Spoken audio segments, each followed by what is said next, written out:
Let's take a look at one more option in regards to printing. Now, in many cases, when you go to print a document, you're going to print the entire thing. The spreadsheet, all of its data, the chart, the entire set of data contained within that worksheet.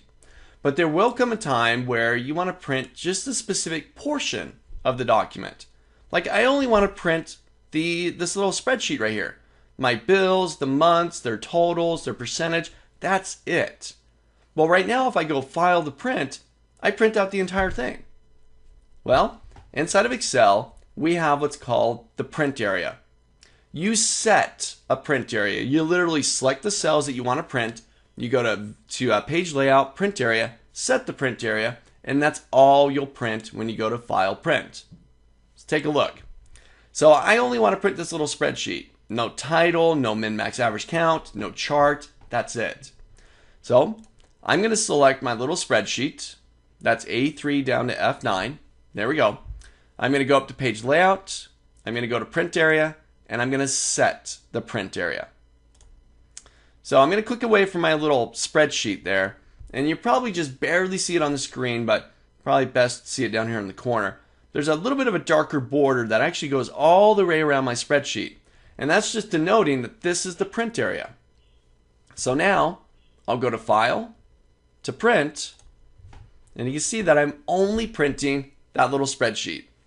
No title, no min, max, average count, no chart. It's just the spreadsheet. Set your print area.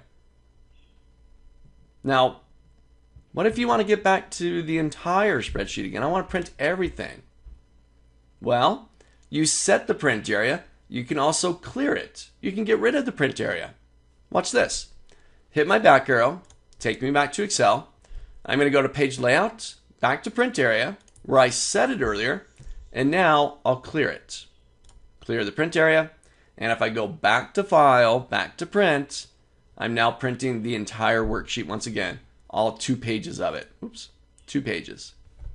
Now we saw by accident earlier, if you select a chart and you go File, Print, you print just that chart. It's kind of like setting a print area, but you're just selecting the chart, so you only get that by default. So try this out. Set your own print area. Maybe you just want a specific month or a couple of months or specific bills, or maybe you just want the chart. Select the chart, print that. Select your data, set the print area, print that.